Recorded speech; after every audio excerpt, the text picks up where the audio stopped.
Hello student, आज की video में हम 10th क्लास की मैथ्स का चैप्टर 1 रियल नंबर्स का एक्सरसाइज 1.2 का क्वेश्चन नंबर 3 करेंगे। क्वेश्चन नंबर 3 है find the LCM and HCF of the following integers by applying the prime factorisation method. इसके पहले भी हम एलसीएम और एचसीएफ फाइंड आउट कर चुके हैं प्राइम फैक्टराइजेशन के मेथड से, तो सेम वैसा ही क्वेश्चन है। क्वेश्चन नंबर 1 है 12, 15 एंड 21। पहले क्या करना है, हमें प्राइम फैक्टराइजेशन मेथड से इसके फैक्टर फाइंड आउट करने हैं, फिर एलसीएम और एचसीएफ लिखना है। ठीक है, तो by using prime factorisation method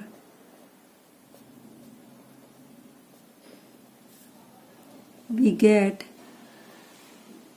क्या आएगा 12 का फैक्टर। सबसे पहले लास्ट डिजिट 2 है ना 12 का, तो 2 से डिवाइड होगा, 2 6 जा 12, फिर 6 आया, 6 भी 2 के टेबल में आता है तो 2 से डिवाइड होगा, 2 3 जा 6। अभी 3 2 के टेबल में नहीं आता है तो अभी 3 से डिवाइड करेंगे, 3 1 जा 3। हमेशा याद रखना कि ये जो सारे डिजिट्स हैं वो किससे डिवाइड होंगे, प्राइम नंबर से। सो हमेशा प्राइम नंबर ही सिलेक्ट करना है। ठीक है, अभी नेक्स्ट नंबर है 15, तो 15 का लास्ट डिजिट है 5, तो ये 2 से डिवाइड नहीं होगा तो अभी 3 से करेंगे। 1 + 5 6 होता है, तो 3 के टेबल में आता है ना, तो 3 से डिवाइड करेंगे। 3 5 जा 15, 5 1 जा 5। देन नेक्स्ट क्या है 21 है, तो 21 का भी लास्ट डिजिट 1 है, तो ये डिवाइड नहीं होगा 2 से। तो नेक्स्ट आता है प्राइम नंबर 3, तो प्लस करो, 2 + 1 3, तो 3 से डिवाइड होगा, तो 3 7 जा 21, 7 1 जा 7। तो ये, तो अब लिखेंगे 12 के फैक्टर्स क्या क्या है, 2 × 2 × 3। इसी तरह 15 के क्या क्या है, 15 का आया 3 5 जा 15, देन 21 का 3 7 जा 21।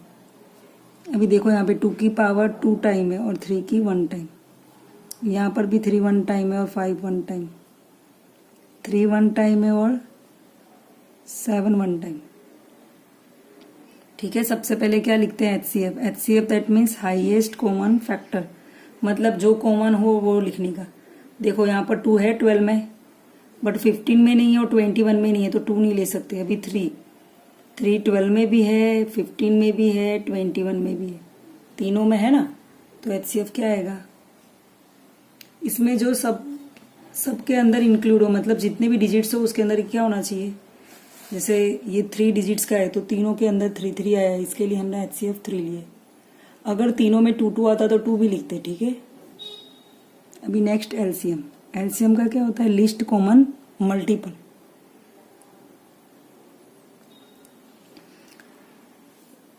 सबसे पहले देखेंगे 2, तो 2 की हाईएस्ट पावर क्या है, 2 है। 2 में एलसीएम में क्या होता है कि जरूरी नहीं कि तीनों में आए, बस जो मैक्सिमम टाइम आए वो लिखने का। तो 2 देन 3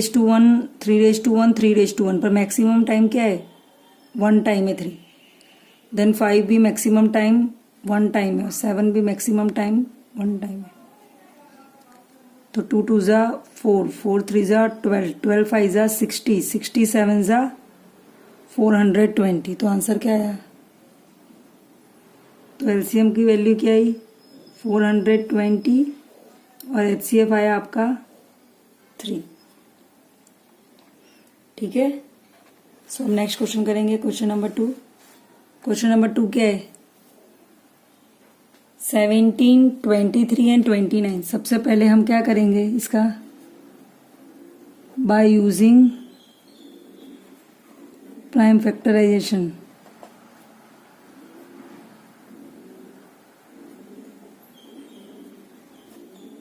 वी गेट, फैक्टर करते। ठीक है, 17 का फैक्टर, 17 प्राइम नंबर है, किसी और के टेबल में नहीं आएगा। 17 1 जा 17 होता है।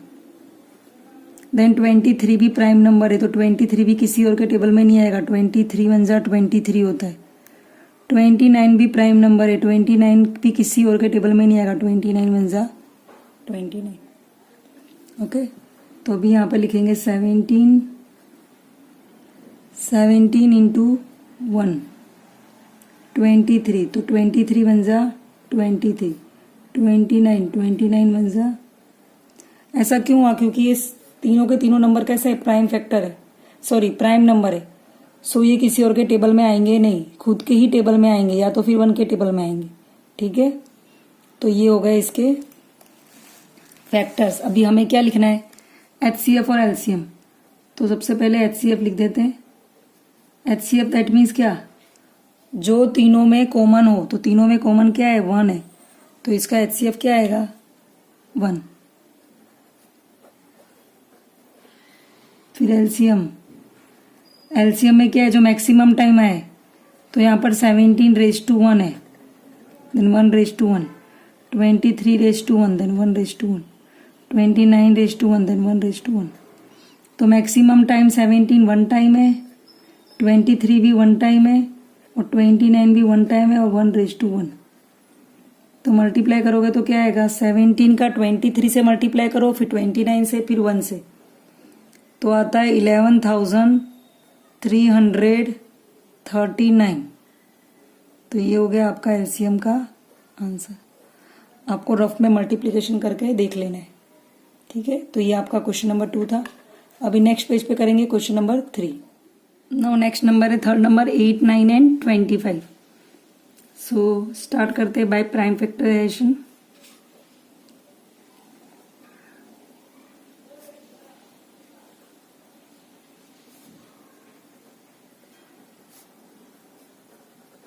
वी गेट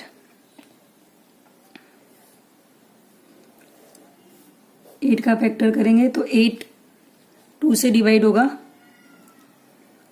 2 से कौन कौन सा नंबर डिवाइड होते हैं? तो 0, 2, 4, 6, 8, ये सारे जिनके लास्ट में आता है 1s प्लेस पे, ये सारे नंबर 2 से डिवाइड होते हैं।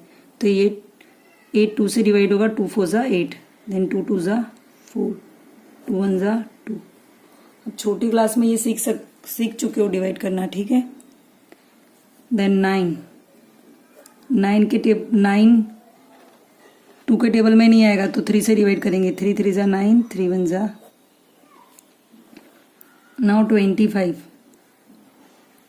तो 25 ना 2 के टेबल में आएगा। देन नेक्स्ट प्राइम नंबर है 3, 3 के टेबल में नहीं आता है। फिर नेक्स्ट प्राइम नंबर है 5, 4 को लेना नहीं है बिकॉज 4 प्राइम नंबर नहीं। ओके, सो 5 से डिवाइड करेंगे। 5 5 ज़ा 25, 5 1 ज़ा 5।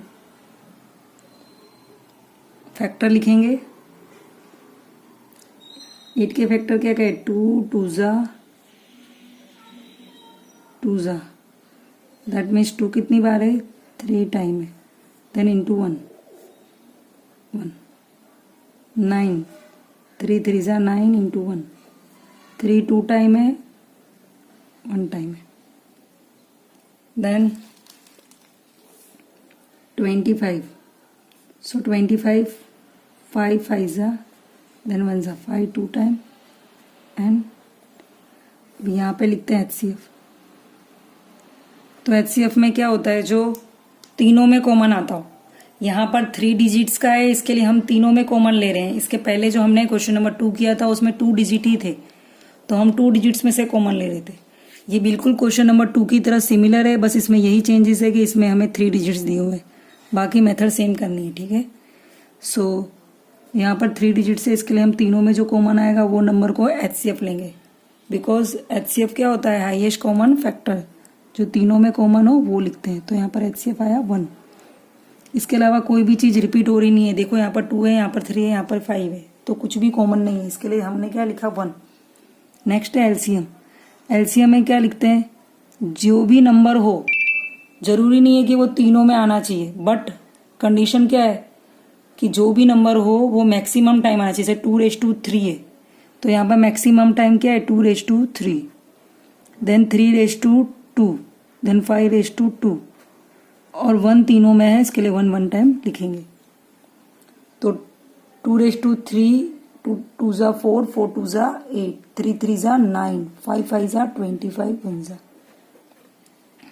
8 9 ज़ा 72 इंटू 25 इंटू 1, 25 2 ज़ा 50, 0 carrying, sorry 0 down, carrying 5, then 25 7 ज़ा और देन +5 करेंगे तो क्या आएगा 180।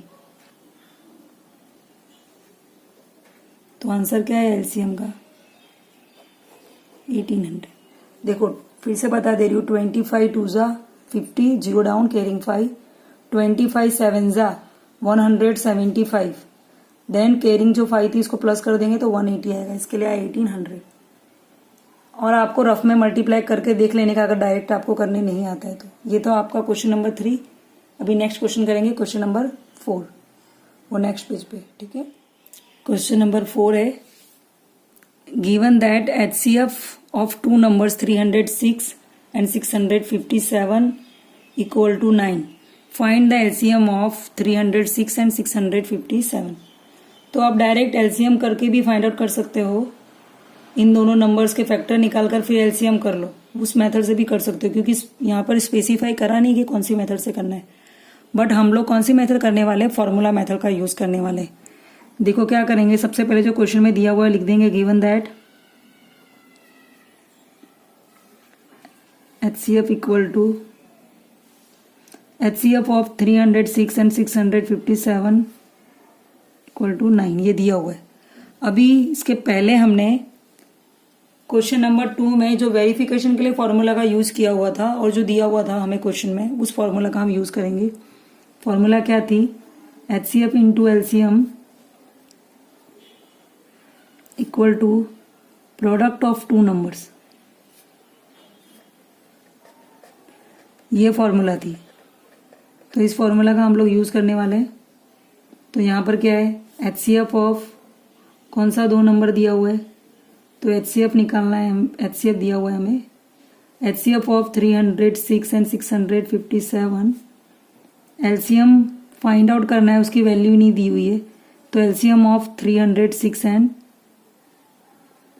657 प्रोडक्ट ऑफ टू नंबर, तो इसके अंदर टू नंबर कौन से दिए हुए हैं क्वेश्चन में, तो 306 एंड 650, सो 306 एंड 657। अभी इसकी वैल्यू दी हुई है और इसकी वैल्यू फाइंड आउट करनी है। तो हम क्या करेंगे, LCM को सब्जेक्ट बनाएंगे। ये मल्टीप्लाई में था तो कहाँ जाएगा, डिवाइड में जाएगा।